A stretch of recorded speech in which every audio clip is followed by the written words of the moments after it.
শালার কি জীবন নিয়ে প্রবাসে আসলাম। মানুষের কপাল আর আমাদের কপাল কি, আসলে ভাগ্যটাই খারাপ। মানুষও দেখি রূপা ধরলে স্বর্ণ হয়ে যায়, আর আমরা স্বর্ণ ধরলে লেবু হয়ে যায়। এই দেখেন, দেখছেন, লেবু হয়ে যায়। কি কপাল, কি কপাল নিয়ে দুনিয়াতে জন্ম নিলাম। যা, মনে কোনো আফসোস নেই, কারণ আল্লাহ যা করেন ভালোর জন্যই করেন।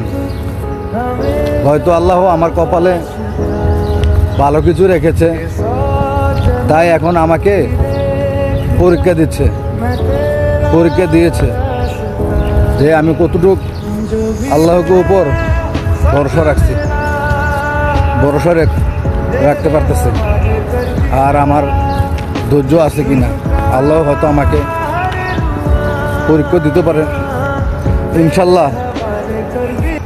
একদিন এই ধৈর্যর ফল সত্যি মিষ্টি হবে, কিন্তু কি আপনি আল্লাহর উপর ভরসা রাখতে হবে। আল্লাহর উপর ভরসা না রাখলে আপনি কোনো কিছু করতে পারবেন না। তাই ইনশাল্লাহ আমিও আমার আল্লাহর উপর ভরসা রেখেছি। ইনশাল্লাহ দেখি আল্লাহ কতটুকু পর্যন্ত নিয়ে পৌঁছায়। ভালো থাকবেন, ধন্যবাদ। আসলে কষ্ট করলে মিষ্টি পাওয়া যায়, এটা স্বাভাবিক। হয়তো এখন কষ্ট করতেছে, পরে হয়তো মিষ্টি খাবো, এটাই স্বাভাবিক।